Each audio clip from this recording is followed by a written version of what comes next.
Good morning, everyone. Welcome to the Dawn Patrol. I'm Cliff Krieger, your host. We're expecting Eileen Delrossi to be calling in any second now, and we're going to have Jose Cervantes on the show when he shows up. So, the national debt's $38 trillion, and as John says, who cares? But apparently Chicago does. They're going to stop buying U.S. Treasury bonds. Which means the interest on the debt will go up. Looking at a low of 31, a high of 43.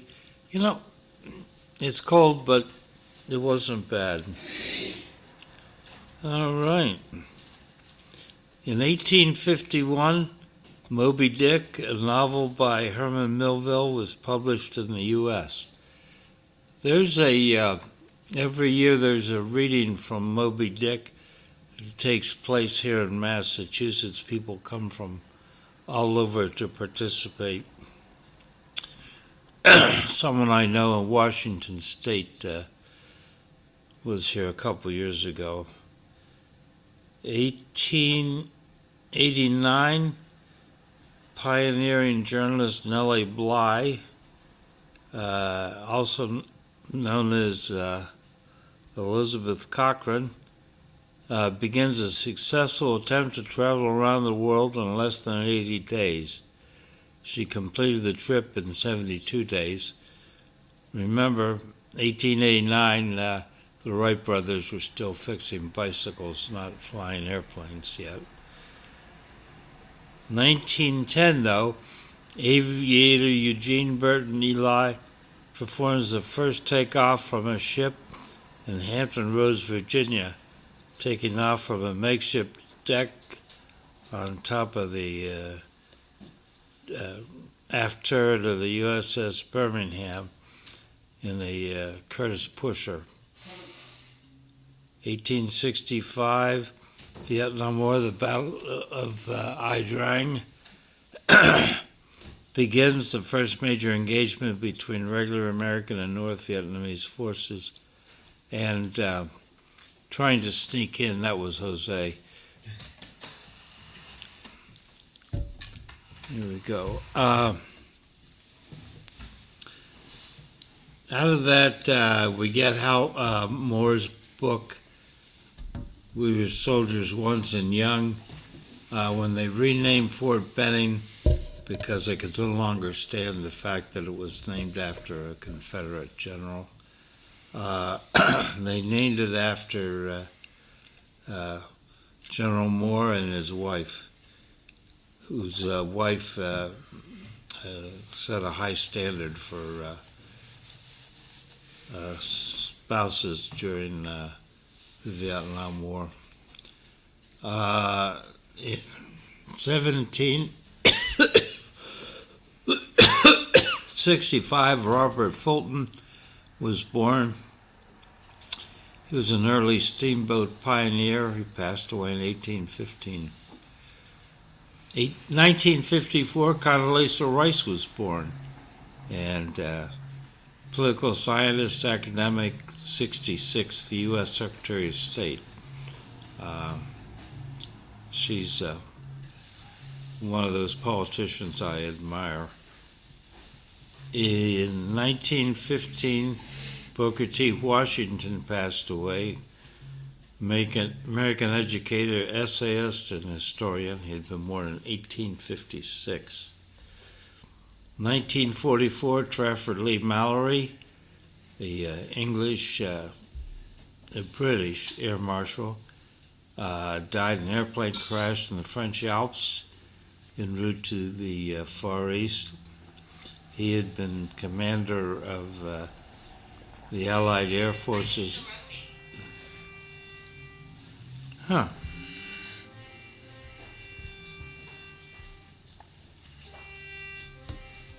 Anyway, Trafford Lee Mallory had been the commander of the Air Forces during the Normandy invasion.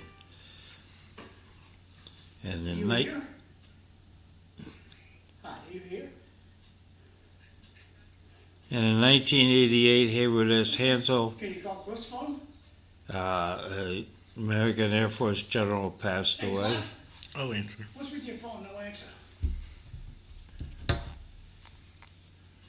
don't know. Maybe I have it turned off. Oh, you have it on silent. I've seen it ring. I Yeah. thought it was already answered. I seen her name. Yeah. You were doing No. the news. Tell her to call me back. He says he'll be in the iPod. Hand me the mic. There you go, sir. Eileen Delrossi. All right, Eileen, that was my fault. I know you always pick up. Good morning. Oh, good morning, Jose. How are you? Good. A little chilly out there today. Yes. I'm happy we finally,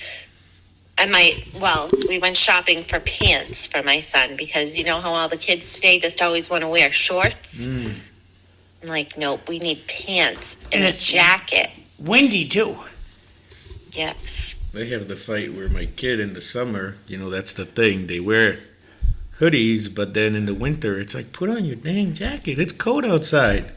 And it's fine. It's like in the summer, it's 9 degrees. You and can see wanna the wear a flags are sweater. waggling this morning, so it's chilly out there. Oh, yeah, it's the wind. Oh, yeah, it's in the 20s with the wind chill factor. I would have thought you'd have him wearing trousers in the winter. Actually, I was waiting for you to donate me your old ones. Yeah, Cliff, those are a little big. Yeah, you don't think they're too big? You're not going to go back to that weight, are you? Cliff has fold-over trousers.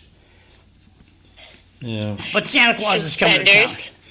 Santa Claus is coming to town. Okay, so we have Jose Cervantes with us. Jose is from the Acre. What's that, District 7? Yes, sir. And he is a politician. So I don't know about all that, but yeah, that's we'll be calling on your political insight in the second hour. all right. All Saints, this is the Feast of All Saints of the Carmelite Order, and it's World Diabetes Day, Okay. which probably covers about 60% of the population. Yeah. Might get included. So, First Amendment absolutist Senator John Fetterman from Pennsylvania was on Katie Couric's show, and she was prodding him to condemn Charlie Kirk, and he didn't bite. So I am more and more impressed with John Fetterman the longer he is serving in the U.S. Senate. We should all mail him a get well card. Yes. They had to adjust his meds because he got lightheaded when he was out for a walk and fell down, scraped his face. I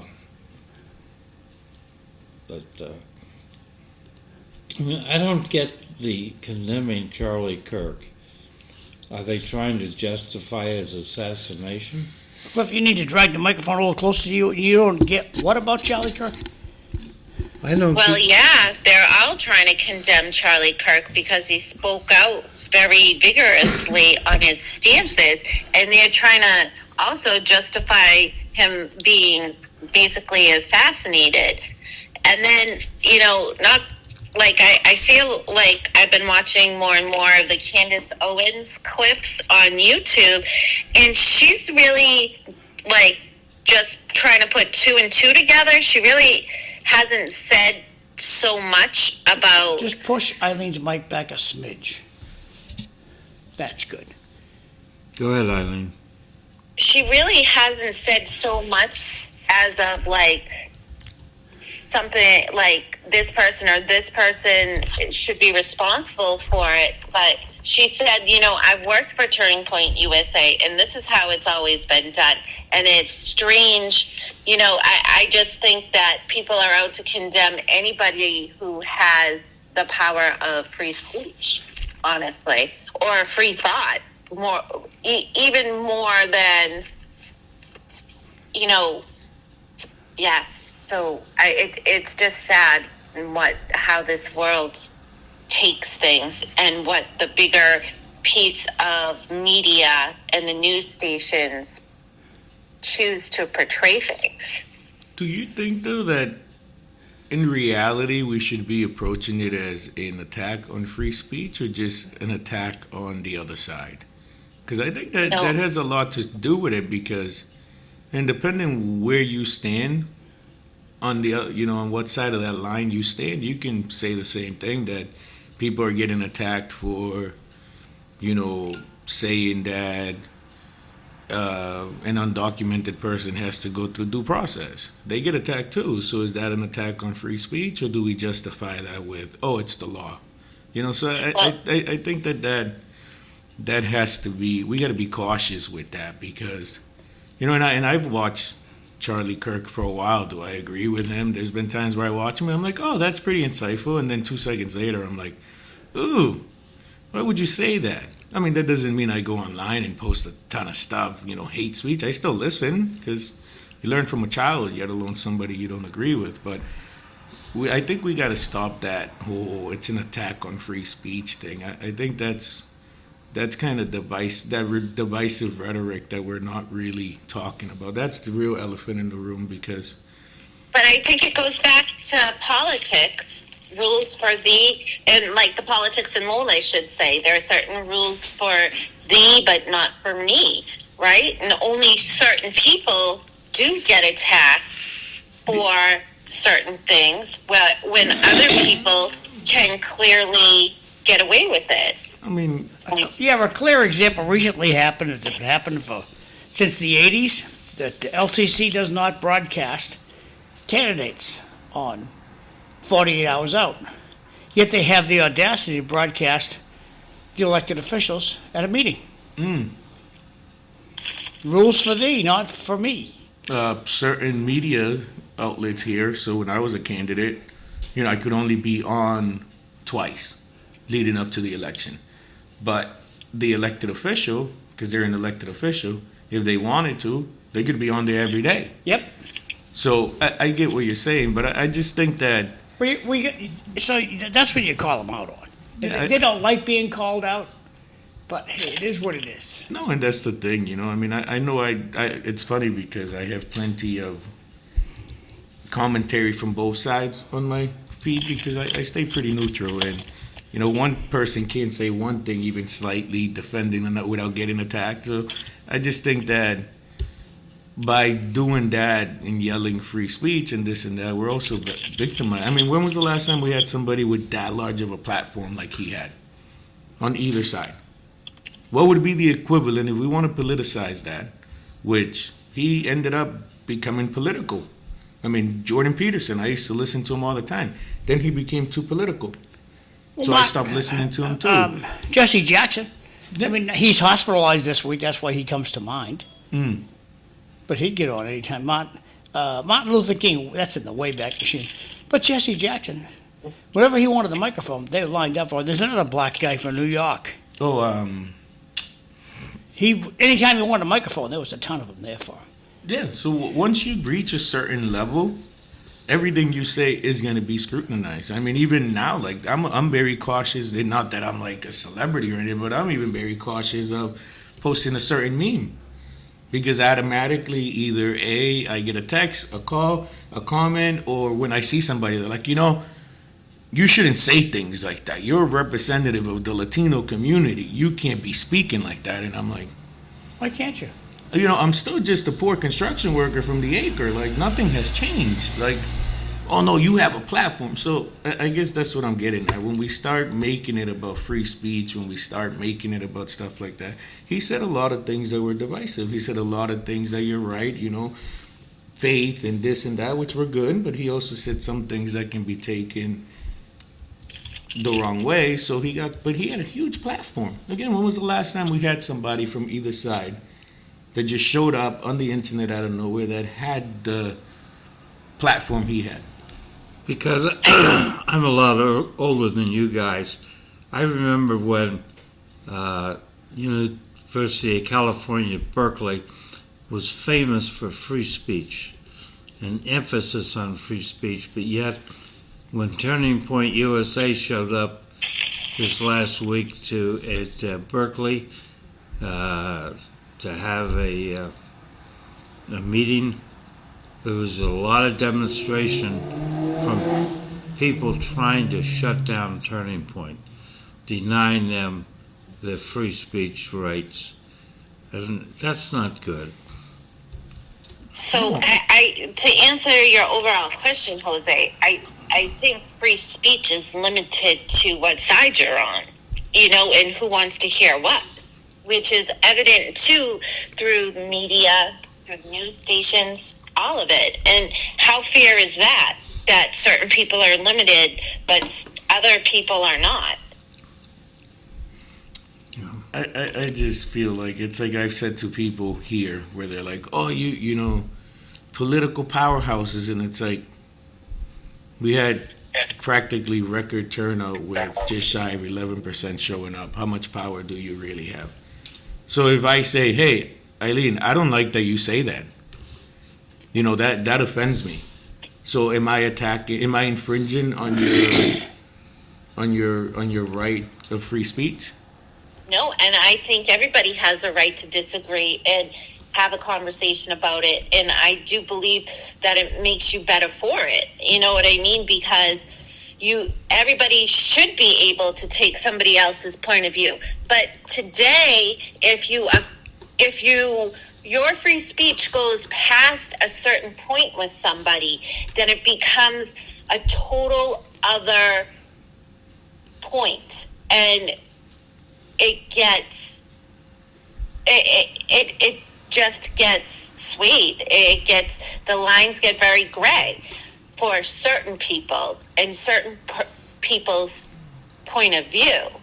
No, but I guess my problem is just with we're making it okay to make ourselves victims. I don't have to, just because I don't agree with you, and I got a gotcha moment with you because you said something out of the side of your mouth for 1 second and I hammer you on that. Let's not bring it back to the Constitution. You're attacking my right as an American. Well, you can say whatever you want, but guess what? So can I. Because your free speech does not, and again, I get it that, like you said, are they doing it to justify the fact that he got assassinated? We got to read this before the free speech police come at 7. If you criticize the group who wears the little frisbees on their head, you will be called an anti-something or other.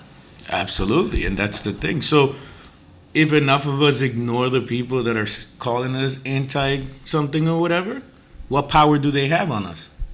I tell my kid that all the time. Oh, somebody said this about me. Okay, well, tell them you can. Oh, you're whether it's, oh, you're overweight, you're this. Okay, well, I can go to the gym, but you can't fix stupid. You can educate stupid. Yeah, and even then sometimes, but I just feel like we're giving up too much because our feelings are being heard, and then we're yelling that it's them with the feelings. So nobody's stopping Turning Point from, so people are looking now with Tucker Carlson. He was a god. We're going to read this one. Would you agree that Mark Levin comes out looking like a lunatic in his dust-up with Tucker Carlson, even if you disagree with Tucker? Thank you for your comments. I wasn't aware of Mark Levin having a issue with Tucker, although Tucker seems to have drifted in my mind. Whatever happened to the expression that I remember from the 1940s and 50s, that sticks and stones will break my bones, but words will never hurt me. Shouldn't we have that kind of a mentality? Well, I think what happened. We blame Oprah. We need to blame Oprah, who wanted us to all feel bad about our feelings. Her microphone from your phone. 4 What? inches. Because I can't hear Cliff. And I just Jose, saw I him can making just barely Kelly hear you. special. Oh, never mind Eileen. Well, I'm concerned about Cliff, and I'm concerned about Jose. You got to be closer to the mic, All right. Okay. Is that better? please. Can you hear me now? Better, yes. Yes. So, the city of Chicago doesn't want to buy U.S. Treasury bonds anymore. But doesn't that seem a little strange? Yeah, I would not send them federal money. See how they like that. They don't want federal money, it's okay. I watched the video It's a yesterday. democratic city. They hate Trump. I watched the video yesterday where a guy said we should GameStop the federal government, meaning that there's 535 elected officials, between senators, congressmen, and women. Everybody show up. And not every one of them, but let's vote them out. But that's the hard part, that if we bring the same energy we bring on Facebook, feeling sorry for ourselves and complaining to the polls, we change the country overnight. Jose, you would be surprised how many people, Oh. especially people who are 30 and less, don't listen to any news at all. Yeah.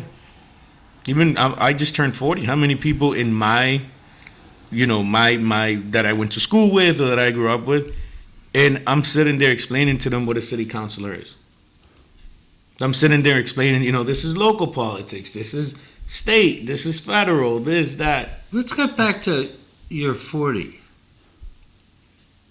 I thought for sure you were about 55. Yeah, most people say that. They're like, it's not that you look old, it's just the way you talk and stuff. I don't know. That's okay. It's good to be an old soul, Yeah. Like I said, I've said it here before, when your dad's born in 1928 and your mom was, raised back home, you kind of grow up a little different. You grow up fast. Yeah. So, one of the problems we have is that by and large the population hates Congress, but they love their own personal Congress critter. And no one's going to say anything nasty about, well, except for John, about Lori Trahan. Well, how did she vote on the paying the federal people? How did she vote? No. How did Ed Markey vote? No. How did Elizabeth Warren vote? No.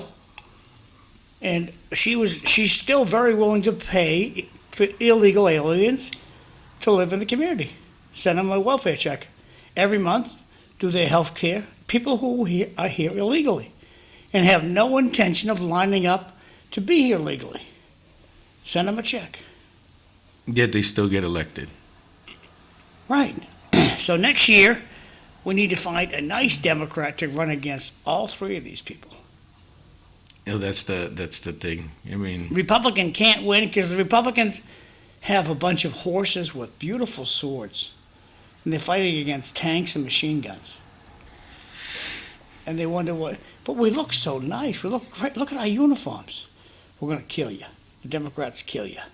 But I've tried to figure, even here at the local level, is what is it going to take to get the people to wake up and realize that those swords and tanks and all that stuff, and this isn't just about one party, just talking about politics in general, that at the end of the day, as long as you stay at home, those swords and tanks become stronger. If you get up and you leave your house on election day and you vote, those tanks and the tanks and swords and all that will sit in the backyard rotting because they mean nothing. The power is like I've been trying to figure this out for a long time. We have the power. We're more powerful than we realize. That their money, their status, their family name means absolutely nothing because if you vote them out, they can't buy their way back in. Like, what is it going to take for the people? This would just happen? No EBT, sitting there pooping your pants for 2 weeks, worried about how you're going to eat? Maybe that's a wake-up call. Well, Cut yeah. your But dependency. I heard, from people I know, actually, nobody's benefits really got affected. Just the people that got it early in the month, because I don't think they actually went Oh. through till like the 8th or the 10th, somewhere around there, and even then they were still a little delayed after the funds were. But there's people that were supposed to get their money on the 1st, the 2nd, because it's not like everybody gets it at the same time. Reading these too quick. Imagine telling a 40-year-old woman she looks older than 50. Good job, big red dog. Second one, please. Well, excuse me. If this was Jose's wife, I would be saying, you look really great for it, and only 20-some years old. If anybody noticed, I think that was the biggest laugh reaction that I've seen out of Cliff out of all this time. Like, he even leaned forward. I seen a little belly chuckle out of it too. Well, I'll get him. The audience that did take note. Please call the newcomers what they are, Democrat voters. Well, it's taxation without representation. You want a good laugh? This is the soon-to-be Kerouac Center. They're going to build this glass thing aside of the church. And I don't think we're ever going to see this. But it's good to dream. He's selling T-shirts. Back over to you. That's out of today's Lowell Sun. No, he's selling T-shirts. Yeah. I don't know if it's to raise funds or. That's a what. lot of T-shirts to sell. So, I thought it was interesting, the Minneapolis mayoral race. One might have thought with all of the Somalis in Minneapolis that they would elect a Somali as the mayor, but no, they elected the cabin because the Somalis voted in Minneapolis based upon their clans back home in Somalia. You'd think coming to the United States, people would break away from their tribes, their clans, how they existed prior to coming to the United States. But go ahead. We have that happening here in Lowell with the Cambodians. Did you not see how many people were posting after Paul Ratayem lost? Oh, and a big blow to the CCC. The CCC lost big today, this and that, like multiple comments popping up. Cambodian Communist Party, where people are, like, what does that matter here? Yeah. Like, why are Cambodians still so divided? This goes back to what you said. And again, I don't know all of the history, but I went to a 6-hour seminar at Middlesex Community College right before I announced that I was running, just so that I can, like I said, it was about the community, not about me. I'm sure there was things they didn't tell me and stories that people went through and stuff like that I didn't hear, but like, I get it, but you've been here for, like, let that go. You've seen where that went. If anything, your voter turnout should be higher, your involvement should be higher, and not divided amongst each other. You're bringing the same thing that broke your country before here, home, which what now is home, So it's weird. I mean, look at the Latino community. How many Latino candidates did we have this time around? At least I can think of at least 3, 4 if you count Candido. He announced after, and he wasn't as vocal on the Latino thing as me and Sixto and Cisco were. But did they show up for us? All they had to do was 10% of them show up in the acre, and we'd be sitting here talking to the, new city councilor elect for District 7. It's so weird that people just like to, back to where we started, complain, make themselves a victim, and do nothing. Like, I think that's been the biggest detriment to this country, that we've made it okay to be a victim. How are you in one post attacking all the Democrats and then the next post feeling sorry for yourself because one of them spoke up against you? And vice versa. Cut it out. This isn't about party. I'm going to Uber to John's. Oh, wait. Like John says all the time, we need somebody that, we need to remind people this is about them, not about, this isn't your favorite sports team. They're going to sit at the bar and argue. Speaking of which, the Patriots Patriots did a good job last night. I wish I watched. I've been so. My wife was tickled pink. I was fast asleep. I've been doing a lot of that lately. I was in a very long license commission meeting. What time did you get home, Cliff? A little after 8. Wow. Because the game got over at 11, I think. Mm. So it was a reasonable time that the game got over. Got these two texts. I'm going to read them to you. No wonder Lowell's full of homeless. The city's giving praise to a guy who hung around and wrote a poem or two. Why not a picture of Whitney Ladd, the two veterans? Next text. Healy said we need federal money for the ACA subsidies because Massachusetts can't afford them. If the money hadn't blown on illegals, we would have it for the Massachusetts citizens who need it. Interesting points. Thank you. Well, that's where they, 2A, that's where they're trying to make sure that they allow the towns to raise their taxes, so much and all that, so they can bring. But at the end of the day, look at what a couple of weeks ago I read there was a thing with Suffolk where they had an Irish company, I don't remember their name, but I know it was an Irish name, give them a contract, and it was like $600 million. They canceled that contract with them and gave it to Suffolk for $900 million. Why? They're doing the same job. Why are we giving them an extra $300 million? There's a lot of, and this is where I'm surprised I haven't heard John, with this whole hire your sister and isn't that what they're doing? So now you're wasting $300 million of our hard-earned money to give it to a company that you've done business before. And I mean, if you look at the high school, the way that's going, it doesn't seem to me like they're the necessarily finish on time and cost-efficient company. I mean, No. but what do I know? I'm sure somebody will have something to say about that. I had somebody comment on the MBTA, and they're like, well, it was Charlie Baker that put the MBTA forward. Everybody keeps blaming the governor, this and that. And of course, like John would say, they put on their blue underwear one leg at a time. And I turned around and I was like, hey, so was it Charlie Baker that made it that if communities didn't agree, comply with the MBTA, they were going to get funds cut too? Jose, I just don't care for perpetual funds. Everyone who's on government aid should have to reapply. Yep. A week after their birthday.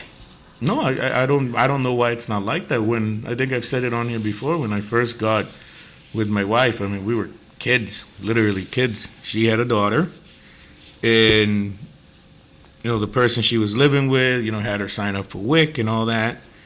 And I've been a Mason for 22 years, so even as a kid, I was out there doing this. After a year, we weren't even together a year.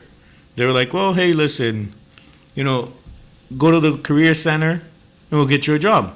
Get you off of this, we'll still provide the kid with health care and all that, but you go, we'll career center action, go get a job. They help to get a job, all that. Why are we not seeing more of that anymore? And maybe this is why people say I'm a sellout now and this and that, but like at the end of the day,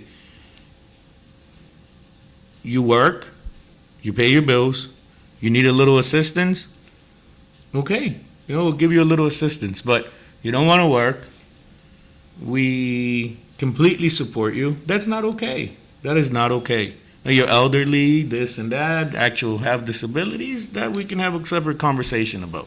But if you're able-bodied, what are you doing?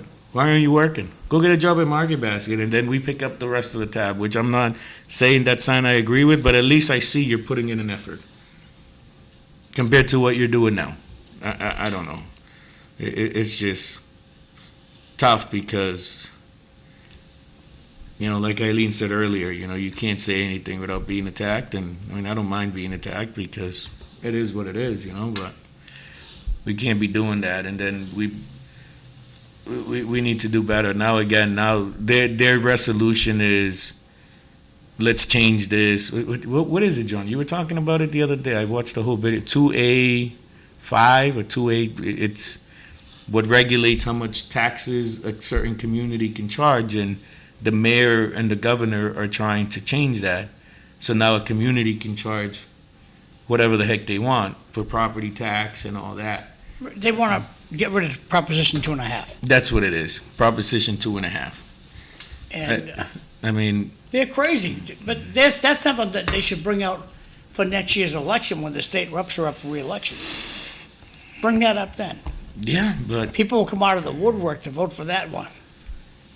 and that's the thing. We have pretty much where are we gonna? What kind of conversation we're gonna be having on who's our state reps next year? Let's give the government more money. That's a good idea. Yeah. Let's give the government more money. Okay, so we got these two. If the State House cared, they wouldn't be fighting the audit. Then only care about newcomers and bigger government. Just look at Lowell City Council. Most work in government. I'll take your word for it. My 93-year-old dad has to reapply for HEAP benefits every year. Why not those on welfare? I agree with John. Thank you. What would be the big deal of having a to fill out an application and I mean most people that are employed have a yearly review, right? Yeah. So then, hey, come and have your yearly review, and two things are going to happen. Either A, we're going to keep you where we are, we're going to kick you off, well, three things, or we're going to increase your benefits. So you can walk away. I mean, why would there be even any pushback on that? I don't understand. Is that infringing on somebody's constitutional right somehow? I agree. It's not. I mean, but again, what's good for one side is good. Like that guy when We're going to file our taxes every year. We're going to pay our real estate taxes. That's what I'm saying. I mean, it can't be what's good for the. What's the saying? What's good for the hen? Goose is good for the gander. You know. What's good for the gander is good for the goose. I mean, it can't be like that. I mean, it ended up when I brought up the fact of this guy about the governor cutting funds for like Drake-In and stuff like that won't comply with the MBTA. His response, Mr. Attack Everybody, was, "You're not going to control the narrative on my post." Oh, okay. I was just trying to have a conversation, educate me. You know. Oh, you're listening to the wrong people. This clearly shows that you're a sellout. Okay, cool. Maybe I'm a logical thinker, and I'm not just going to believe something because you tell me. But it is what it is. But no, we got to do something. But we elect these people. More people know who Nancy Pelosi is in the streets than they know who Lori Trahan is. Well, you should communicate with your elected officials. Yeah. So if you should write your favorite city councilor and say, "I disagree with you, miss. I disagree with you, sir." Communicate with them. Most of them work in government. Okay. Do you want a construction worker that Well, the problem works with in the people office who or somebody work, that knows how to for swing a government, hammer? many don't understand how hard it is to earn money. See, the government, we have no choice. You have to pay. You have to pay your taxes, or they'll come get you. Or they'll take it out you in one way or the other. You don't have to pay your credit card bill. You just say, "We're all going to go bankrupt." You will pay your taxes. Yeah. And so government funds don't grow on trees. They come out of everyone's pocket. Mm-hmm. And government employees don't realize how hard it is to actually get money when it's not a law. They have to give you money. It's a law. We have to pay. That's the law. There's no getting around it. It seems like at least one side keeps heading towards, although with, what is it, Argentina getting those $300 billion or whatever, I guess we can't even say just one side is handing out money. At least one side's handing out money to people on our soil and the other one's handing it to the other, but we won't even get into that, you know. But when So who are we trying to elect? So the people that were running, not all of them, but most of them, that weren't working in government in one way or another, all they kept talking about was handing things out. I got these 3 comments. Kids don't work because parents nowadays put them on a pedestal and call them buddies. Disgusting parenting. That's from Jay. Continuing, the person receiving the benefits will cry racism if they have to reapply every year. Are you implying? Oh, go ahead. Finish. And I get a kick out of this guy's good at names. Governor Horace Steele. The name is fitting. Cute. Are you implying that most people on benefits are minorities? Well, we have some racists in the audience, I guess. Well, I think the odds are, I mean, what percentage of the people in the United States are black? 12 and a half? Yes, I think I heard something. Yeah, around there. Yeah. 13%, because somebody was bringing up the fact that, it's only 13%, but more crimes are committed by that 13%. Yeah. You know how that goes. But at the end of the day, you have to make up the numbers that we have like 42 million on food stamps, 1 out of 8. You're going to have other people in there besides blacks. Eileen, Yes, Cliff? I've been, these 2 chaps have been meandering on. I've been letting you off the hook about Randy Weingarten. Oh, wait. I'm going to be there shortly. So can we wait till I get there? Ooh, she wants to duke All it right. out. She wants to duke it out in person. So we'll talk about the shutdown's over, right? And we're good to January, except for three budget items which are good till the end of this fiscal year, which is the end of September of next year. So I think one of the issues was the Affordable Care Act, that they wanted to continue the Biden administration the contributions that were backing up the Affordable Care Act. Are we prepared to admit the Affordable Care Act was a failure? It didn't lower prices. Prices have gone up. We're not doing a great job of taking care of everyone. Well, respectfully, Cliff, anytime the government's paying for anything, the price just goes way up. Yes, I agree with that full-heartedly. That's why rent prices are so high, and I was the only person talking about that because the government Section started 8, paying for that. there's Yep. too much Section 8 housing. And you can charge whatever you want, and it's guaranteed money every month. Why would you rent to somebody that has to, depend on getting that phone call, the weather, to pay you? But, so, get back to the Affordable Care Act. So, I mean, if we remember in 2009 when it passed, but 2008 they were really pushing it. And I'm not choosing a side here. It was put forth as a way to ensure, 10 million Americans that didn't have, it got rid of things like if you have pre-existing conditions, but it was the foundation. It was supposed to be worked on. So did both sides drop the ball on this?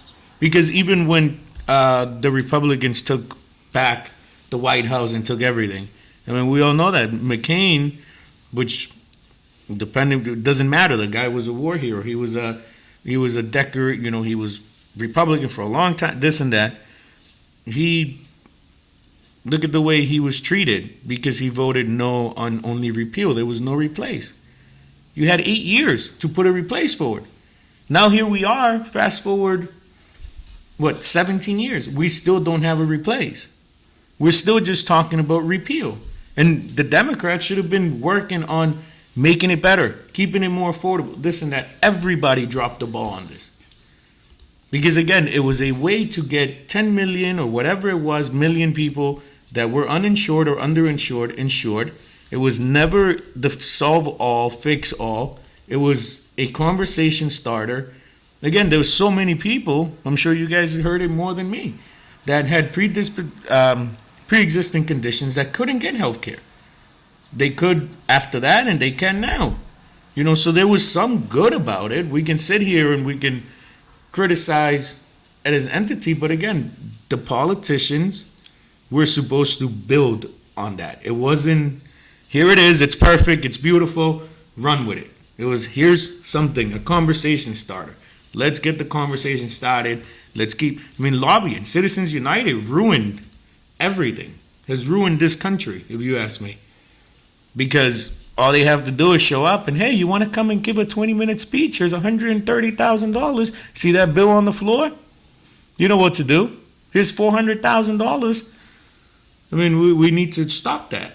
But that conversation was popular for one election cycle, and then it went away. And now we're making politicians richer off of Citizens United. And they're getting their ways. We treat corporations with more respect than we treat human beings. The best thing anyone can do is go on the nonprofit tax return to page 7 and look at the salaries, the highest salaries that they have, and broadcast them. And the same thing's going to come with there's a website out there that tells you all about elected or people running for election. They have to report the OCME or whatever the heck they call it. OCPF, yeah. Publicize how much money they have and who gave it. The who gave it part, that's why I love my treasurer. He was a hawk where, we'd see who donated money to the at that point, the enemy. People love looking at that stuff. Oh, my guy, he like I said, he even to this day, he's still, right before, up to the election, he's like, hey, did you see who gave money to so-and-so? And I'm like, oh, really? I thought they were buddies with this person helping this. Oh, so that means they've been behind the scenes getting this person votes. Oh, okay. But see how much money, everybody, you got some homework. Well, it's easy to do, but what happens is you get called out by the audience that you're racist, you never pick on the white guys. You only pick on people of color. Excuse me, we all have color. White people get picked on all the time. Look, it doesn't bother me one. I tell them, look, it's real easy. Get your own show. No problem. Just go get your own show. Go down to your public access station. They'll train you. Get your own show. There's people that gasp when people are like, oh, because before, we all have a previous life. I wasn't referred to as Jose. It was just Mexican. And some people that I haven't seen in a long time, they're like, hey, Mexican, how you? And people are like, cringe. And it's like, if I'm getting offended that somebody's telling me that I'm Mexican, we have bigger issues here. Like, what's wrong with that? I don't know. They don't have a degrading name like Leprechaun. Oh, I used to get Leprechaun. We'll just say, Hey, Leprechaun. we love beans. So there's a certain, I don't know, I don't want to get you guys canceled over here. But yeah. The word police come out at 7. Oh, okay. So we can pretty much we do get whatever called we beaners. want. We get called. The towns understand American English. Okay. But the city of Lowell, yeah. No, we wetbacks, beaners, this, that, and I do love beans. And I actually went through the desert, so technically I'm not a wetback. I crawled under a fence, that's okay. Okay, let's not Paul the Reno Ryan. Let's not let Paul the Rhino off the hook with respect to Obamacare. He was a complete sellout. Now the loser sits on the board of Fox News. That's from Bart. Continuing, another texter. How many politicians had their families on Obamacare? They put in a policy for us, not them. Obamacare was a disaster. Interesting comments. Thank you. Yeah. And again, we control all that. We allow the speaker, even here, with all the stipend controversy that's going on. And, maybe we'll wait to have this conversation till next year when it's closer to election time. But, we've seen it here that it could be optics is everything, where people are getting manipulated using stipends to vote a certain way. These people are all elected officials from here, from the Commonwealth. So let's get them out instead of complaining. Put that same energy you put on Facebook or you put on social media, or you're yelling racism or you're yelling this or the other thing, and get them the heck out. Show up. So, one of the things that the Democrats wanted was money restored to PBS, and apparently PTS, what's PTS, Cliff? PBS. PBS, Public Sesame Street. Broadcasting. Public, so Channel 2? Yeah. And WBUR. So anyway, they were interviewing Ken Burns, who did all those historical reviews about why the Trump administration killed the Corporation for Public Broadcasting. Because they could. He says, Ken Burns says, it'll hurt mostly rural communities. Maybe that's their attention. There'll be news deserts. So blogger Dave Burgee wrote, I grew up in a small rural community, and I distinctly remember back in 1973 how shocked all the grown-ups were to turn on PBS and learn about World War II for the first time.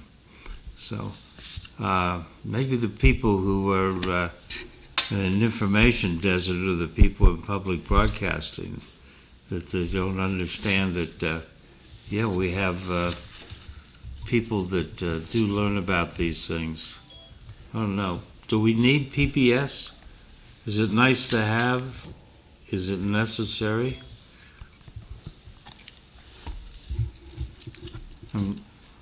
They had some pretty good kid shows on there. Me and my kid used to watch. And they were pretty educational. They were not what you got on most other channels, but that's a drop in the bucket when you look at how much money has been being wasted. I know that everybody loves, the easy target, illegals and trans, and sprinkle a little bit of this and that on there, but we have a beef market here in America that's dwindling. The regulations on so I read into it, and foreign, I think it was China or something, bought off a lot of the butcheries, and they put the regulations were so tough to get in the time, they were dragging it out so long that a lot of people, I guess I learned way more about cattle than I wanted to in a 2-hour video. I get bored sometimes, and that's why we're being told to buy beef from Argentina now. That's the way to go, as we're giving them $300 billion. So it was a big deal to give Ukraine, that's fighting to not just for, it's almost more of a this is democracy, this is freedom. We're not going to let, the big bad wolf come in here. We were crying about giving them $100 billion, but now we're giving money to Argentina for what? Help them prop up the peso, because they're trying to bring down their inflation, which I think was deep into double digits, and they're trying to free up the economy and that benefits, bring inflation down. That benefits us how? I think it benefits us because it makes Argentina a stronger economy in the world and better able to produce and exchange, buy stuff from us and sell stuff to us. So it's on another, like Wall Street speculation that Argentina's we're gonna help them get on their feet, and then they're going to take a knee to the United States. Well, And hopefully they don't end up like so many, scorpions, like so many other people we've helped out and biting us in the butt and becoming allies with Venezuela that's mobilizing troops right now and, laughing at us. Taking our weapons, taking everything, and then I'm just saying though, like, how do we justify that, but then we criticize giving weapons to Ukraine to fight off the big red machine? You see the hypocrisy, and I get it. That this goes back to the beginning of the conversation. Attack on freedom of speech, and you can't have an opinion. It's that sometimes we let our own biases get in the way.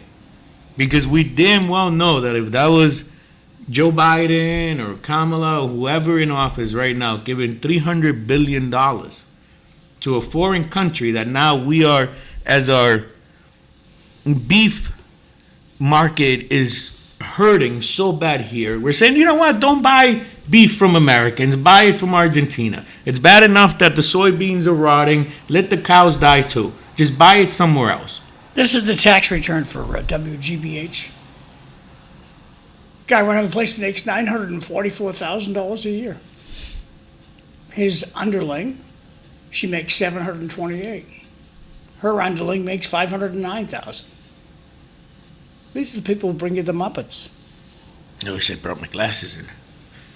You But can, all you say, whatever nonprofit you want to look at, go into Google, put 990, favorite nonprofit. And it comes up, page 7. You got to scroll to page 7. all right, but we They both taught know- me this at CTI. I like it. I like it. I got a few names that I'd like to pop in there. When they're yelling, they're working class and they know the struggle, to see if they really know the struggle, making 6 times what one person in my district makes in a year. But anyways, you know what I'm saying though, right? If that was Joe Biden in the middle of a government shutdown, in the middle of food insecurity, Looking at the microphone. all that, in the middle of food insecurity and all that we're having, and he's giving $300 billion and saying buy Argentinian beef, he would be crucified. I mean, can we at least agree with that? We don't have to agree with everything else, but let's agree with that. And we both Joe know that- Biden crucified? Oh, come on. Don't and see, I don't get that either. Since when, a few years ago, the Republicans were like, we're tough. They were making videos on Facebook like, oh, it's okay, little Sammy with the pink bow. That's because you were raised by a Democrat. Like, literally, all these Facebook videos about how Republicans are the party of the tough. And now it's like, where? They told me on Facebook I couldn't say that. When we come back from the break, I'll tell one of my favorite jokes about a woman who had been married 4 times and she was still a virgin. I'm sure Cliff's heard it before. Oh, I got to do these 4 texts, and then we're going to go off to right. Breakland. And if I go over the break, that's just too bad. PBS has some good programs. Would it survive if they didn't have government funding? Good question. They wouldn't be able to pay those nifty salaries. The lamestream media makes it seem as if everyone's health care is going away. It's their slant on getting people riled up. Steve's travel guy is good. Lydia is a home run. The others don't come to mind. And who are the 2 running for state senate? Well-oiled politician machines in Massachusetts. Good luck to anyone who goes against the Massachusetts machine. We're going to break. We'll be back.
Okay, just going to read these two.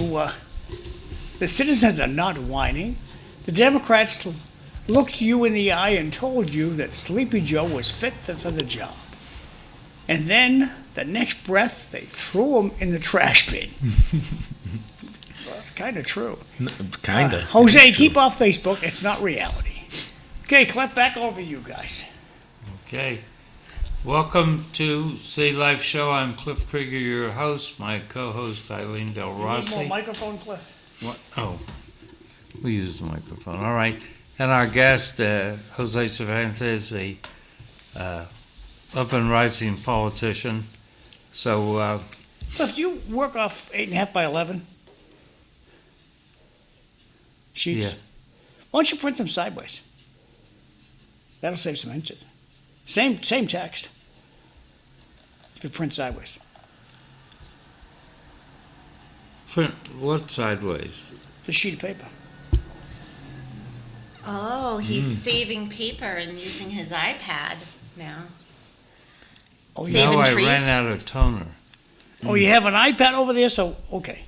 That's why you have to keep telling him to lean into the microphone. You Yeah. need to get him one of those Because right here. I can't hear you, Cliff. Yeah, because that's 8.5 inches. Mm. And it needs to be 6 inches. No, it needs to be, I'm going to say 3 inches. 3. 3 inches, Eileen. You changed. At least. Yeah, 3 You inches. changed. I know, because I can't hear you. What if you put it on the side of you and aim it?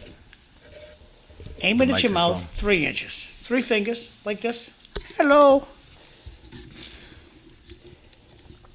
Microphones are not magic. Oh, yes, they are.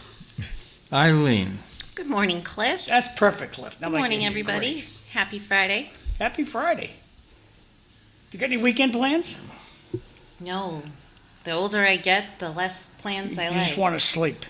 No, not sleep, just clean, just organize, just get things done. Okay. That makes sense. And then I do like to rest. I do enjoy naps on the weekends. so Cliff, they have a remark. He's talking into his straw.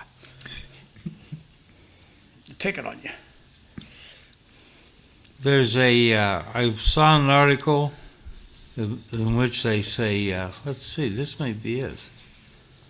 Johnny can't add, but he's getting a college degree. Oh, yes. Yes, I saw that. You did send that to me. So, University of California in San Diego, they've got kids, they're teaching remedial arithmetic to students, and there's some finger pointing that this all goes back to Randy Weingarten and the fact that she shut down schools for so long, and students weren't able to learn. I mean, you can blame a lot on COVID. You can blame a lot on Randy Weingarten, but like I've explained on this show many times, the curriculums, we're teaching kids how to think at a higher cognitive level so they can pass our standardized test without teaching them the basic arithmetic, basic subtraction, addition, multiplication, division facts. And then we're saying, now I want you to read this word problem and tell me what the word what altogether wants you to do, what sum wants you to do, or what the word each wants you to do, what the word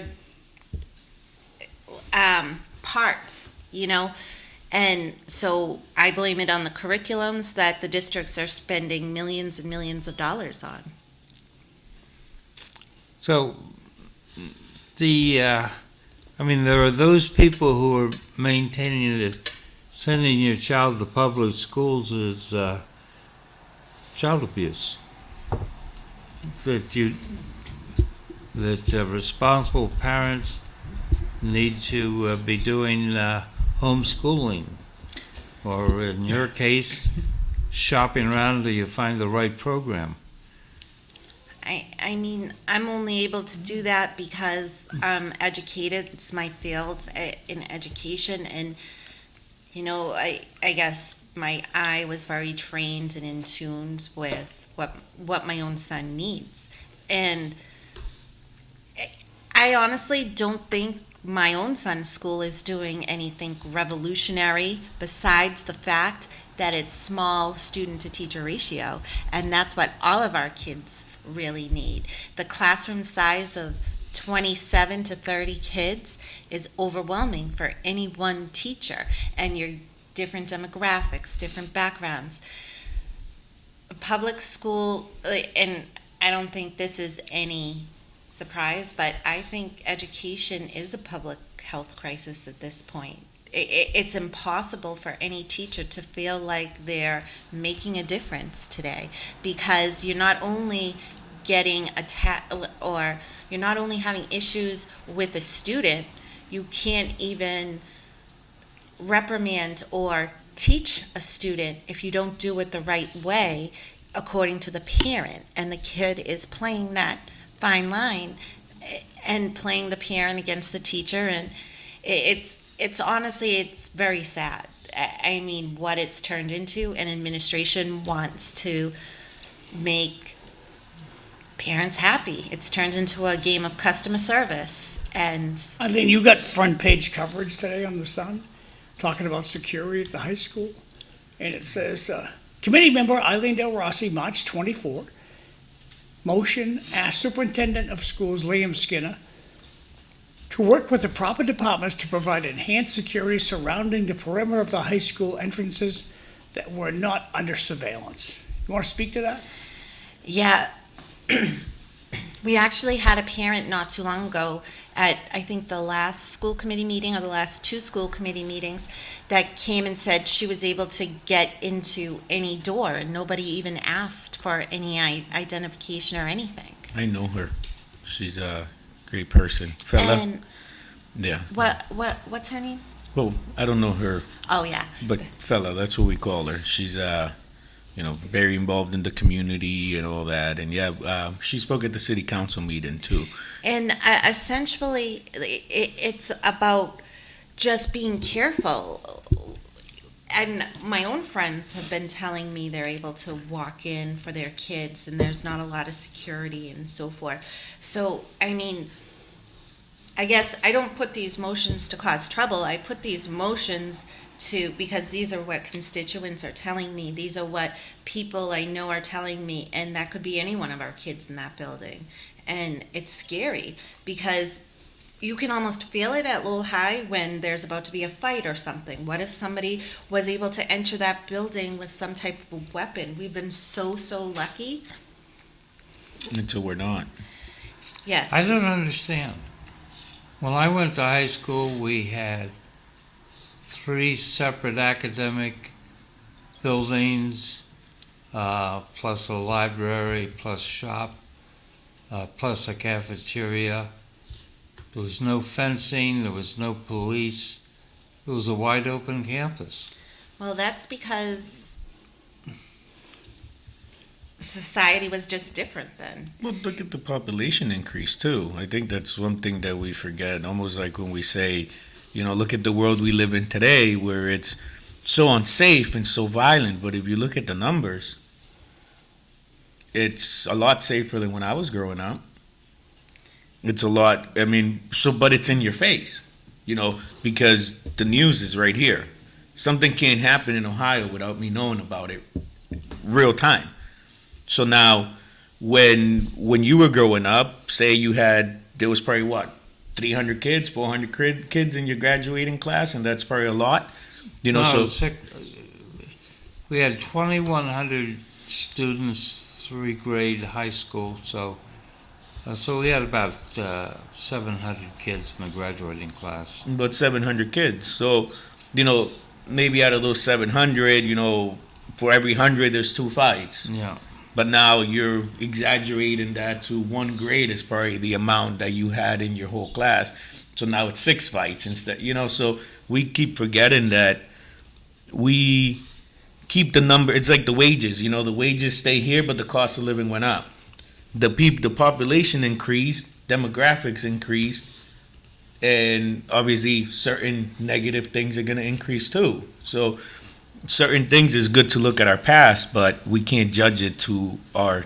Yeah, fella, she's a great person. Okay, I'm gonna read this to you guys. The city council can add, they added years in salary to the guy with no experience. Who makes up the curriculum? The state or the feds, Department of Ed? And I'm gonna ask you to explain what curriculum in your mind is. How many teachers would be willing to take a pay cut to hire more teachers and change the teacher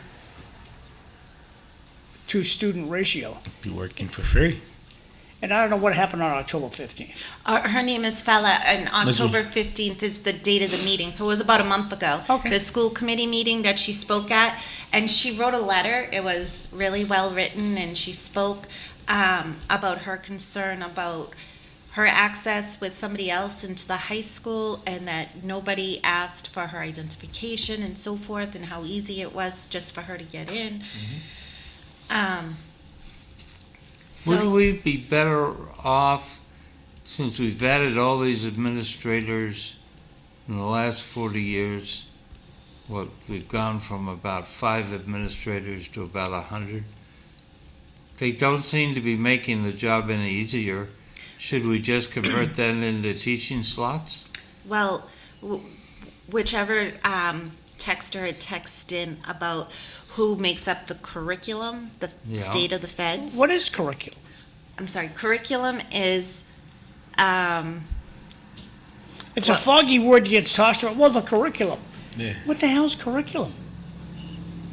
so when I was in school, all that's coming to my mind is Fences. It was a reading curriculum that we used. Right now, Wonders is a big reading curriculum. All right, I'm going to go to Google. Continue. Okay.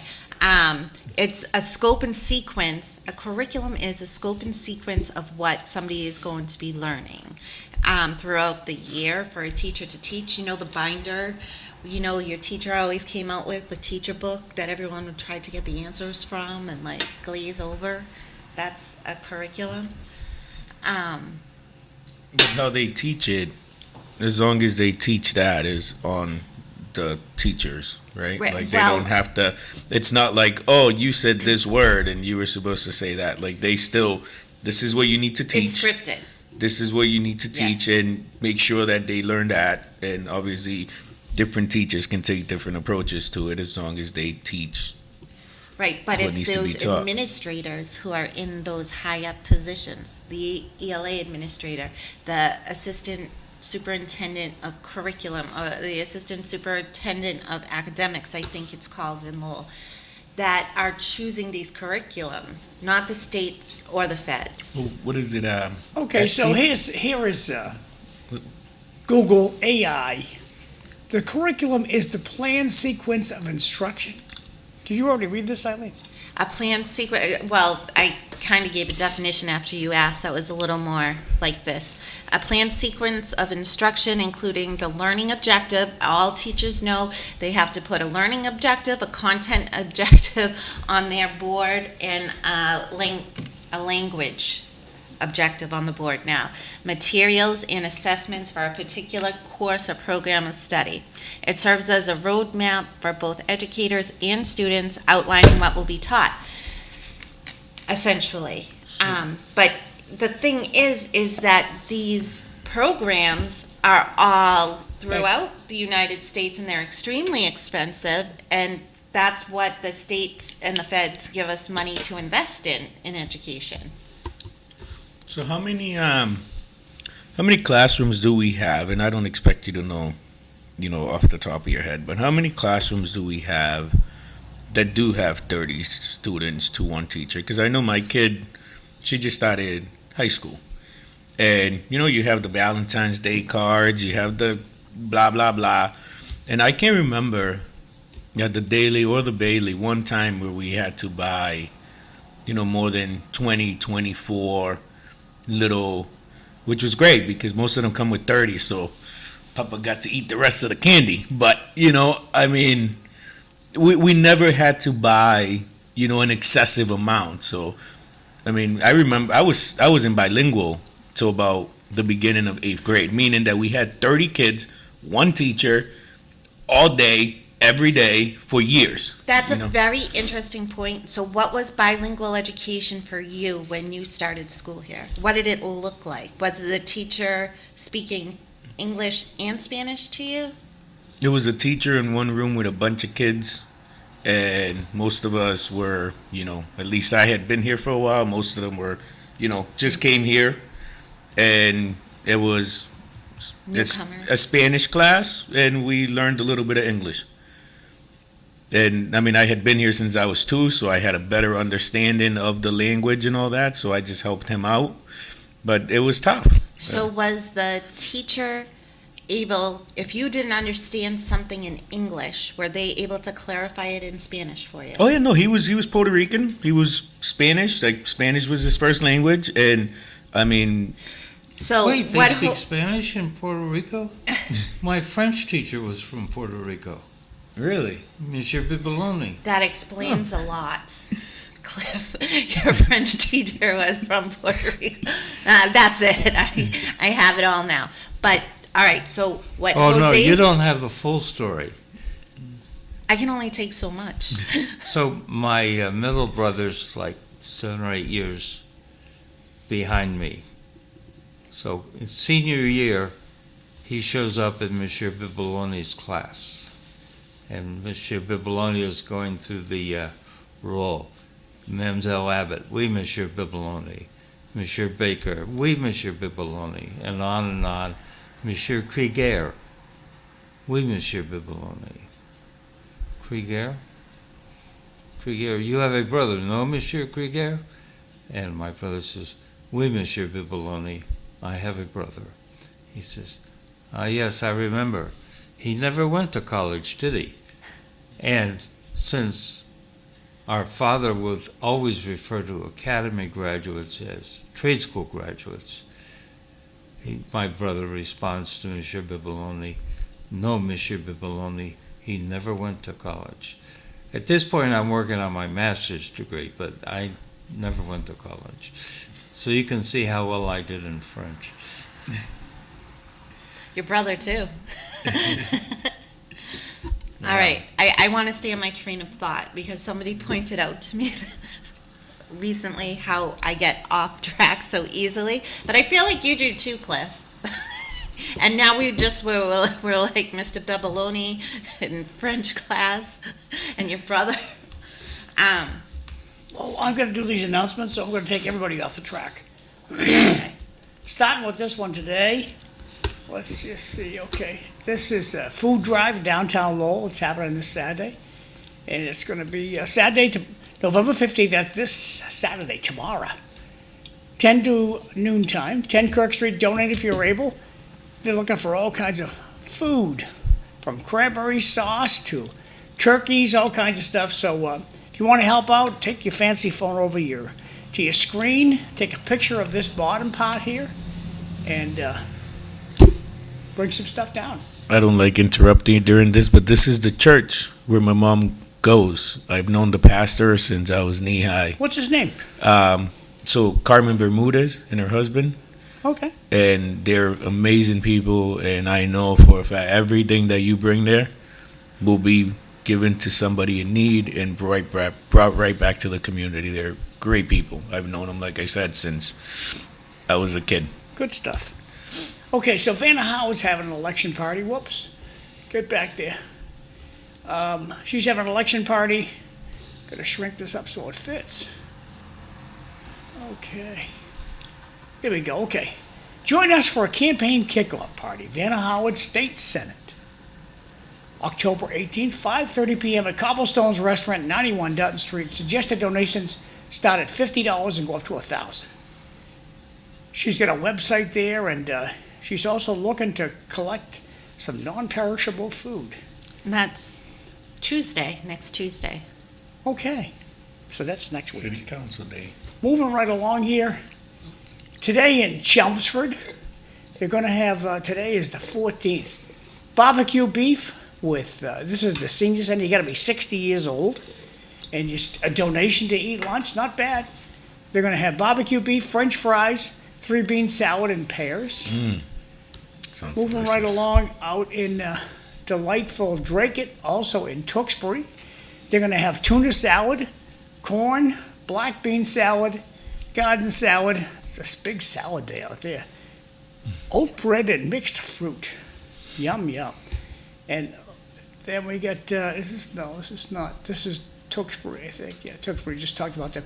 Okay, and today, Lowell's proud to have breakfast and lunch 7 days a week. Today we have in Lowell, at the Lowell Senior Center, fisherman's stew with rice. Tomorrow, hot dogs and beans on Sunday. One of my favorites, stuffed peppers on Sunday. So that's going to be pretty good. And then we got, if you have a flag that's tattered and you'd like to have it retired, bring it to Lowell City Hall, put it in this is just outside the city clerk's office. There's a little slot here, put your flag in there and they'll retire your flag for you. Coming up at St. Michael's Church over in Centerville, the Holly Fair at St. Michael's Parish, Saturday, December 6th, 10 to 3 p.m. Free admission for all kinds of good stuff. They're going to have 47 tables. If you're interested in participating here, get a hold of Pauline. Her phone number's right here. Or you can email her at, her email address is there too. So, nice little picture of Santa. They always have such a good holiday. That's fair. a good take. Good take. The other good one also is St. William's in Tewksbury. I don't have a flyer on that yet, but I'm going to look to get one. Good stuff. Back to you guys. Thank you. Can I also ask John one question? Do you think that the Lowell Senior Center menu is the same as the Meals on Wheels menu for the city of Lowell? I do not know. Never asked. It's the Meals on Wheels is what I'm reading that Tewksbury and Drake-It have. That's the Meals on Wheel. That they're all made one place and shipped in. All So right. my guess is whatever Tewksbury's having, that's what Meals on Wheels and Lowell's going to be. Oh. But that's a guess. But back to what we were talking about, and so I don't lose track of what I was going to say, what Jose's classrooms were when he came to Lowell schools was bilingual education, where a teacher could clarify what was being said in English to make it easier for him to understand, or anybody in his classes. Today, we don't do that. No. Doesn't matter what language you speak. You're going to most likely an English teacher. And if you're lucky enough to have a Spanish para or a Khmer para or a Haitian or Creole or all of these students that we have, or a French para, then you're just extra lucky. But today we immerse them in the English language. Well, English is the official language of the United States. I get it. But Cliff, I'm just I'll saying argue with there Cliff was in a some minute or so. benefit. I think that President Trump signed an executive order making English the official language of the United States. And if we don't want to communicate with one another in 2025, we're going to lose this nation. Which I'm I going to read all 100%, these texts, and then you guys can talk all you want. even though it's there, how many people got notified when there was a shooter at UMass? On a lighter note, favorite sides with Thanksgiving dinner? I did not realize Jose was a French-speaking Mason. So speaking of Thanksgiving, Cliff, what's your favorite side that you would have on Thanksgiving? And Eileen, you need to get close to the microphone. Closer to the microphone, John. What did you say? What's your favorite side for Thanksgiving? Stuffing. And Jose, your favorite side for Thanksgiving? Mashed potatoes. Okay. Eileen? I have a strong tie between the stuffing and the mashed potatoes. Mine's the gravy on my turkey. But people say you can't. That's not a side. The turkey's the main. But I cheated. Becomes a side once you put the gravy on it. It's like you grab a taco, steak taco, you put eggs on it. It's a breakfast taco. And additionally, if you get great sides of a biscuit and you dip it in the gravy, that's another bonus. You know what's my favorite thing to do for Thanksgiving? Is go to Golden Corral. It is. Where is there a Golden Corral? in Manchester.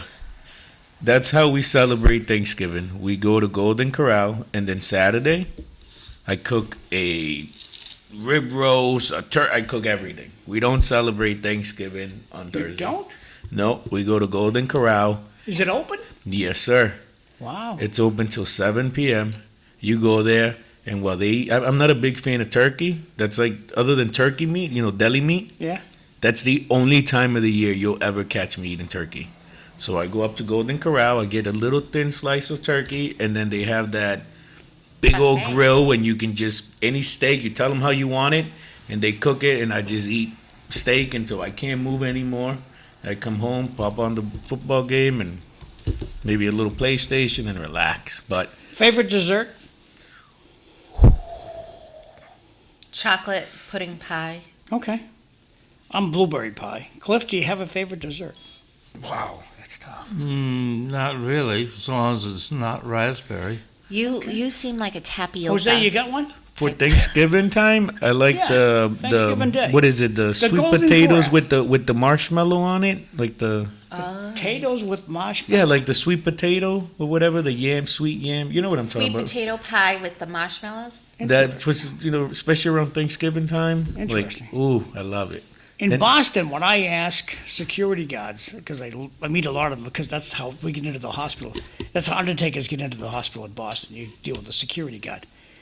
What's your favorite for Thanksgiving? And they'll say, macaroni and cheese. Yes. Mac and cheese is their favorite. I'm like, wow. That's I been never a- heard of such a thing. That's been a big side since the kids. The Oh, but- kids love it. Before do. I argue with Cliff about English is the official language, I'll put this text up from Bart. I heard they are putting in a yellow brick road at the entrance of the Howardly Lions fundraiser. Oh, God, that's cool. So, Cliff, tell me why you don't think English is the official language. Because over there. Congress love hasn't these passed the law. He signed it in the executive order. But was that during his first term or just No, this? second term. I don't think it'll stand up in court. Does that relate to free speech? Does that mean I can say whatever I want in Spanish? uh, Can learn French? No, I just think that we should all speak the same language. I think it's just I implied. absolutely agree with you. I don't think we need an executive order. It's just implied that, you come to America, you speak English. I mean, that doesn't mean that, like some people take it to that extreme where if I'm talking Spanish to my mom at the market, I get side-eyed by somebody. Like, no, that doesn't mean that I can't speak another language. My but- sister-in-law, she's getting her nails done, okay? And she's at this place where all the girls are talking Cambodian. And they're talking and talking and talking. And there's this one gal, she's getting her fingernails done. And she's as American as we are, okay? She's taking it all in. And all of a sudden, they start talking about her. Mm. So she listened, and then she stood up and barked back at them in Cambodian, which is, I think it's called Khmer. Yep. And they were like stunned that she understood everything that was being said. And she could parrot back what they said and talk to. Oh, I would have loved to have been a fly on that wall. Wasn't there a time where when you went to school, high school, whatever, you got taught another language, whether, like you just said, your French teacher, like, again, Mrs. Baloney. yeah. I thought he was saying a funny when he was like, he was Puerto Rican, Mr. Baloney. I thought he meant literally he was full of baloney. The baloney. Bibaloney. But, I mean, I don't think we need an executive order to say that in America you speak English. That doesn't mean you can't speak any other language because if anything, we should be pushing for everybody to learn to speak many different languages, Why Well, I not? think it's a comfort thing. My friends who speak different languages don't speak different languages like when we're out in a group of friends, but if we're at their house, they're speaking that language with their family because it's a comfort thing. I like speaking Spanglish. I especially didn't get when my there's- joke in, so I'm going to give you my joke. Let's go. Let's hear it. I love this So- joke. This woman, she's getting a wedding dress, and she's up there in age. She's like in the high 70s, early 80s. She wants a white wedding dress, and she says to the sales clerk at the wedding store that this is her fourth marriage. He said, well, maybe you should have like a tan one, not white. And she says, no, none of them were ever consummated. So I'm still a lady waiting. And The girls at the store says, well, this deserves a story. Would you tell us what happened? Well, the first one, my first marriage, my ex-husband, we had a terrible argument on the way to the reception. We didn't sit with each other at the reception, and we got divorced the next day. Okay, so the second one. What happened to the second one? Well, the second one, we're going to the honeymoon, and my husband was so excited about the honeymoon, he had a heart attack and died on the way. And my third husband was a Democrat. And they're really puzzled, well, what about it? He sat on the edge of the bed for 4 years telling me how wonderful it was going to be, and then I divorced him. That's my joke. I love that joke. I like that joke too. That's a good one. You haven't been there? And anybody who says anything against that, how long did it take us to get to Rook Bridge in the courthouse? Forever. Yeah. We're still waiting. The Democratic promise. It's going to be wonderful. She's over here Googling Golden Corral. Yeah, I'm telling you. Because I haven't seen one around here. It 655 South Willow Street, Manchester, New Hampshire. Can you get in the place? Yeah, it's like $16 too. Well, look, for those lazy people, there's a restaurant out in Tewksbury. You can just go out there, get get a turkey dinner, and just nuke it when you get home. What is that place? I'll look it up.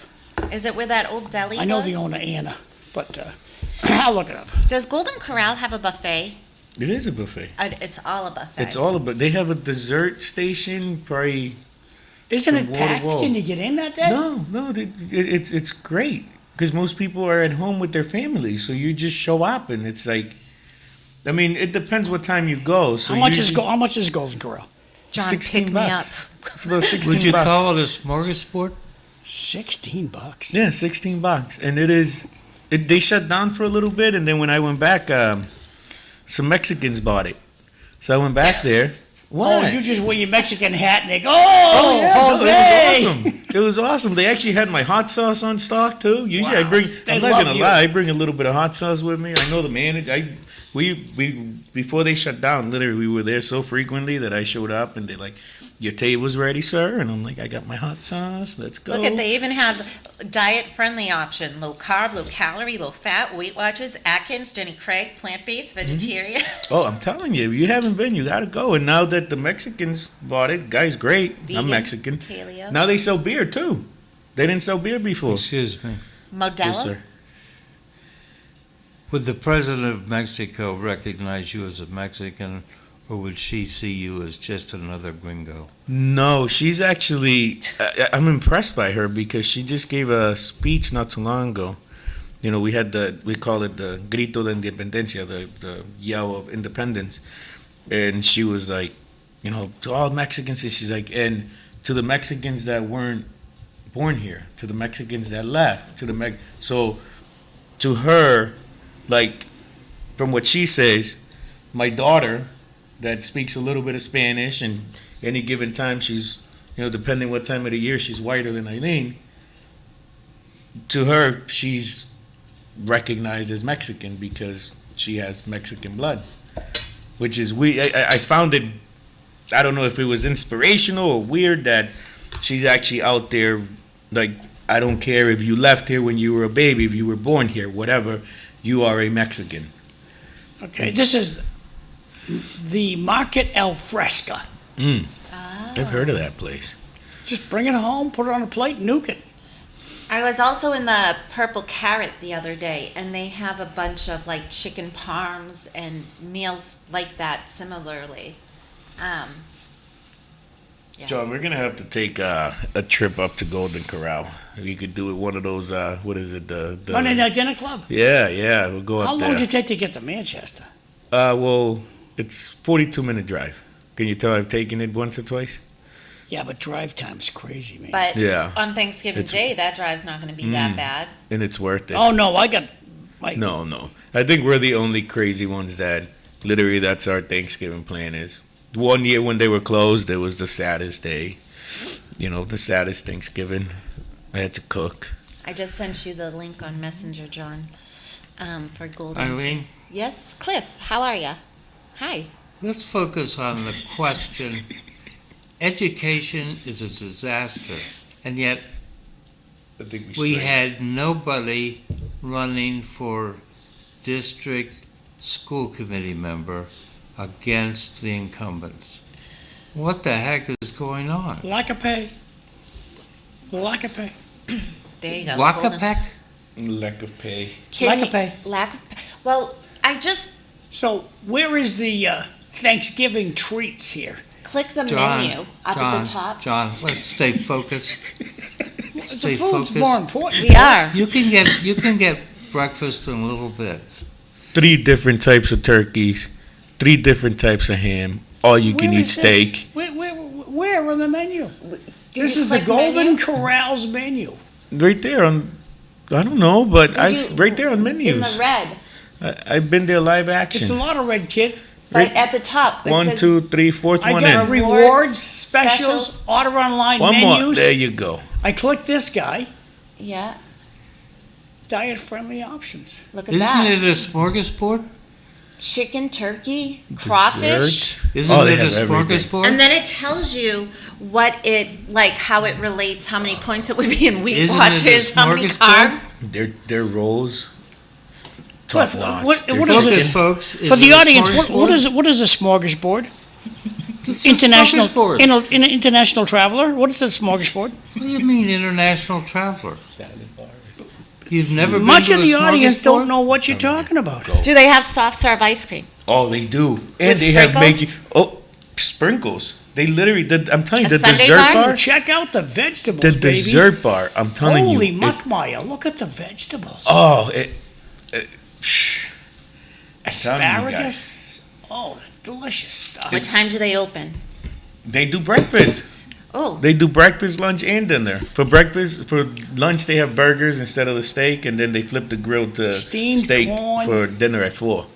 all buffet style. Creamed buffet. spinach. You know, my family went out to Telling you. Vegas in August, and they were saying there are not even those buffets anymore. Even how their did this pizza. place ever go out of business? Even, but no, they shut down because the Mexicans bought it. I told you that.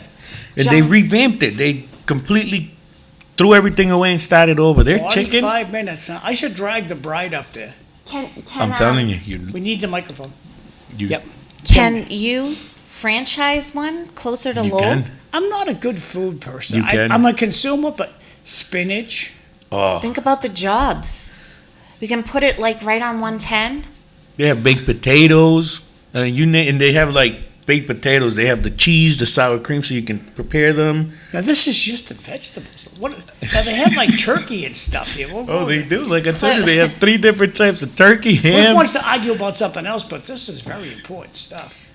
Chicken and Oh, turkey. I might go there today. If I get to, I gotta go to Haver. Hopefully, get a check. I think I'm going right from the bank to there. They got branded boneless chicken wings, Oh. chicken garlic. Their fried chicken, you crack into the chicken breast, and it's just so juicy and tender inside. It's one of my favorite fried So this chickens. stuff's just sitting there. Just sitting They have there. every one of these things there. Everything from the crawfish. Reminds me of China Buffet in Methuen. Oh. Have you been up there?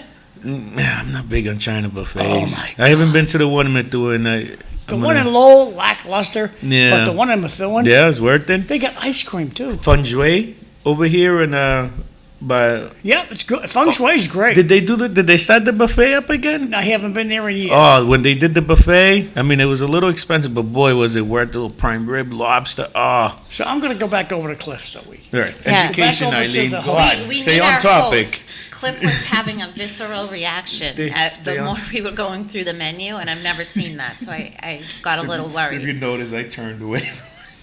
He was picking on me It was earlier. like, okay, So, Cliff. Nope, we need our host. no, we're Without- getting back to where we were talking. That's what he wants you to do. So, well, What were- Why did you have no opposition? Well, Why did none of the other 3, like Dominic? Well, it's a mix between, I think, nobody knows enough, nobody cares enough, and nobody wants to get involved in all of this. Like my friend, so you were saying earlier that your friends don't know the difference between city council, school committee. My friends, I'm 45, my friends, they're like, what do you do again? And you're on TV sometimes, but it's a lack of knowledge on the general public's part of who makes public policy and governance, essentially. And that's what we really have to do better with, educating everybody with, but people only learn what they want to learn, people only hear what they want to hear, people only see what they want to see. So how do you make that paradigm shift? I never in a million years thought I would run for a politic Public position. office. Public office, thank you, Jose. I never in a million years would think to run for public office, but I just got so frustrated just working in the district, seeing the struggles of my own kid, just realizing something's got to work better. Now, 22, 23, 24, 25, 4, 5 years into this, I'm realizing there's a much bigger machine that's dictating everything than school committee. So it gets frustrating a lot of the times. So I have two questions. Oh, go ahead. And There's then- no way that the Golden Corral is better than the smell of turkey cooking in the oven and fighting over politics at the dinner table. You Jay, do that on Saturday. That way there, if you drop the gravy, you go to the store and you get more gravy, Moving right along, Eileen. wasn't the lefties location called Smorgasbord at one time? Is that what he kept saying over there? Lefties. Where are the donuts this morning? BRD needs his Bavarian. I am so Well, no, sorry. I told Big them, red I dog. have a whole Oh, yeah, you did. thing of pastries from the Olympus Bakery on, Mhm. I think it's not Dutton Street, is it? No, that's right there on Bro- Broadway. On Broadway. Right- And right in I front forgot of to- my- Don't click forgot that to put off, them on. that's very important. And then No, we got can't talk about. Russell McDonald, I'm wondering why our kids don't know how to read a clock. And that's another sad Here's the piece of clock it. right here. So Like in my clock at school, I would always have the 5 minutes around it and then the hour, just so my kids would ask, basically, what is that? Because when I'd get them at 5th and 6th grade, they don't know. I have two questions. Well, wait, Eileen still hasn't answered. How come nobody is stepping up? How come I nobody gave you voted? 3 What? answers. Yeah. It's a mix between people don't know enough, people may not care, and some people don't want to get messed up in this city, in the machine that it is, that even like the little voices like myself who kind of knows better, it's easy for people in the power seats to make it seem like they know better and it's not an issue, right? And everything's fine, like the security at Lowell High, everything's fine. But no, you have a parent coming in saying, they went to Central a couple of times and nobody addressed their worries or concerns. And like, how do you just sit there and smile when you know somebody's lying to you, right? And maybe people don't have that restraint, sorry. Maybe people don't have the tact to do that, because it takes a lot to swallow. Well, let's take this from the other end.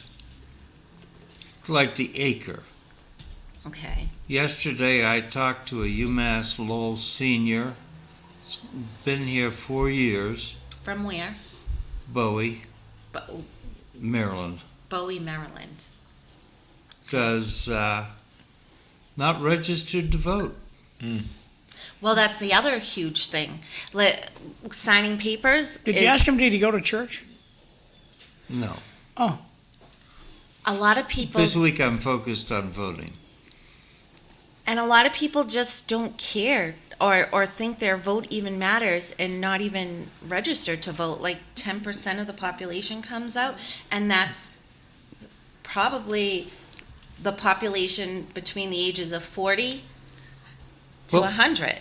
Not the younger generation is voting. well, I would I don't ask even you, think- Can't goes we down do to 40. something about motivating the people, like in the acre? Could we have block parties every month to get people out and to agitate them about registering to vote. Or maybe have a sort of a permanent registration activity at Market Basket in the Acre, where there's always a table there manned by people that care, trying to get people registered. Well, you'd Or have to maybe give get something your free out. 8th graders who live in the Acre to go and do a parade every month. Somebody said that to me when I announced that I was running, and I still got sign about education, that, we'll have an event and we'll give sign out for free. And I said, listen, if I have to give out sign for free, for you to do your civic responsibility, for you to do something that will affect your life, because still to this day I sit here next to you thinking that I am, and will, until I see somebody else different, am the better choice for the Acre, to somebody that's actually going to speak up for you, somebody that's going to help you move ahead in life one way or another. In order for you to better yourself, I have to give you something for free. Stay in the filth. But sadly, I mean, I'm sorry, but that's the truth. But sadly, that doesn't draw, like, even voting day, I was like, Mom, let's go. I got her wheelchair. I'm like, we're going to go over to the park and vote. She didn't feel good, but I tried to make it a bigger thing with my friends and stuff. Like, let's bring Joni over to vote. And nobody cares. Well, not to make light Sadly. about the situation, because, nobody, like you pointed out earlier, nobody actually really got impacted by it. But John has always said, take something away from them. I think that's scare with the SNAP benefits. And again, gonna sound a little insensitive, but let's capitalize on that. Let's use that to say, hey, look, you say your vote don't matter? That's how little you matter to the people that you don't get off your butt and elect. The state doesn't have the guts to put, let's get rid of Proposition 2.5 in Massachusetts on the ballot. The people don't have the guts to stand up and look at the government and say, you work for us, like I did last year at the city council meeting. When I looked at them and said, you work for us. Not true, It's John. boring. Maura Healy. Boring. It's fun. boring. It's Maura exciting Healy to is hear all working the on an crap and- exception to the 2.5 prop. It'll never be on the ballot. They'll free up more money for them. I mean, what does it matter if it's on the ballot? Look at the audit. Let's give the government more money. Yeah. Look at the audit, I was- 72%. I- 72%. But no, they dangle a little money in front of elected officials, and then they vote no.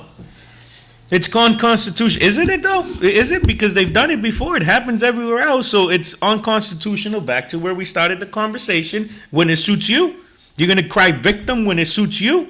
Well, the No. Jose Cervanteses are in the minority, the Eileen Delrossis are in the minority, and they've made it clear that the voters are in minority now, because the majority knows that nobody really cares. But- And that Diana DeZoglio is in the minority We as have well. 90, we had, so just in the Acre alone, we had, you don't count the votes that Paul got and everything, so just go based on the winning numbers. We had 8,000 people. 8,000 votes. How much did those votes cost you? You had a machine behind you. You had a machine behind you, and all you can muster up was 400 votes? Give me 2 years. See what happens. I don't care if they vote for me or not. They are going to come out and vote. They have to. If not, then you know what? I'm going to go around, and everybody here complaining one by one, I'm going to tell them to, I don't know how much we can say it, to close their No, mouth. word police are on now. Got to be careful. Oh, yeah. Smelling. But, so Cliff, have you heard from Melanie? I heard from Melanie yesterday. She sent my wife a box of turtles. Oh, those are yummy. Yeah. Nice. Did she say when she'd come back? Uh, I'll take a I yes. would take that offline. So, But I'm hoping at some point she'll be back, yes. we only have 5 minutes, so real quick. And you don't have to answer, just food for thought. So how many parents are actually showing up to parent-teacher conferences? All right, so that's a problem. If you are complaining that your kid doesn't know how to read a watch or a clock and doesn't know the Pledge of Allegiance, that's a problem. You're a parent. Why aren't you teaching them that at home? Has the school system become one of those things where you're almost overstepping your boundaries of you're not the parent? There's certain things that parents need to teach their children. Being a parent isn't I had a kid, I go to work, I put food on the table, I'm gonna go sit in front of the TV while you raise yourself. So, Jose, you got a daughter.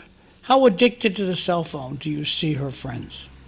oh yeah, no, and her too, but she has, like, there's certain times that she has to give me. So now I'll ask Eileen, there are school systems who have banned cell phone schools in school altogether. Mm-hmm. What's the mindset of your colleagues on the school committee about that issue? The mindset of the majority is no cell phones, because we don't, and I do think, Lowell, everybody knows you put your phone away when you get to school. My son knows you put your phone away. Even when he was at the Robinson, put the cell phone away if you have one. So I think the schools are doing a good job of trying to train. So in the Lowell school system, you can't have your cell phone. Is that what you're saying? You can bring your phone to school, but it goes away, and then you can have it during transitions. I When can't went have it to give a during lecture at class. Lowell High, I put my phone in the I'm box being too. pointed here. We can't have it during class? Oh, we can't have it during class? No, not during Okay, class. understood. Thanks. I'm just saying, it just seems like sometimes we're putting too much responsibility on the school system, and then we're saying, well, you're lacking. I'm sorry, but what are you doing to prepare your kid to preschool? Where's parent school? People treat the educational system like the plumber. If the plumber Back up comes a to your... second, John. Where did you go to parent school? I Same place. took it off my parents. I was gonna say, same place I probably went to. His parents. Exactly. So I know personally parents who will not teach their kids because they think a teacher is like a plumber. I'm not going to help the plumber. They're going to fix the pipes. I ain't at least helping. get the plumber I'm a sorry. water. They're not going to If help their kid learn. Get That's him the a school's Boston job. cream donut or something, If you're, right?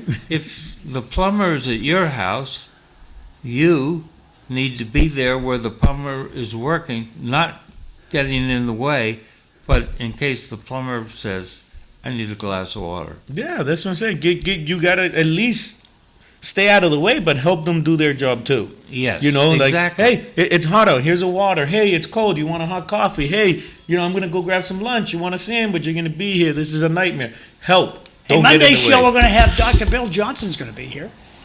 And Eileen is going to be here, Fru Neckenberg, Mike Smith, and Cliff will be the host. Time is short, Cliff. Oh man. Yeah, I think that's a point that a lot of people don't understand. If you hire someone, that you need to make sure that you can help them get the job done by doing little things. I went to my kid's parent-teacher meeting. I got out of work early. I rushed around, made sure I was there, and every teacher we spoke to, I said Wow. the same thing too.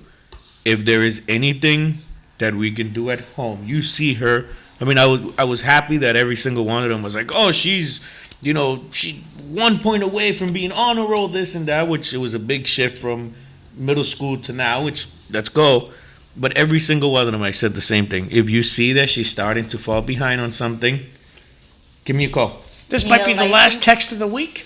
You need a license to drive, be a plumber, etc., but you don't need a license to have a kid. Yeah, and we are training these Future kids, leaders no of matter America. what. That you can't. There is no parenting school. Like 60 John says. seconds. I tell my kid all the time, I'm not just, I can be your best friend, I can be whatever you want, but at the end of the day, I'm your dad, and as your dad, my only responsibility in this world is to make sure you grow up to be a good human being.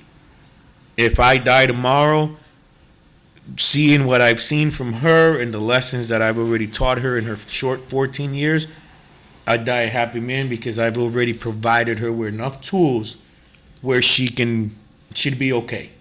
Not everything, because I'll never stop, as her dad, I'll never stop teaching her. And I'll never stop learning from her. But my only responsibility is not for her to like me. It's not for her to say, my dad's my best friend. Daddy, I love you. It's that when I look at her, I say, she'll be okay. Because no matter what life throws Say at her, goodbye, she's kids. ready. Sorry, guys. 60 years ago, you had to have a license to have a kid. Have a Have a good weekend. great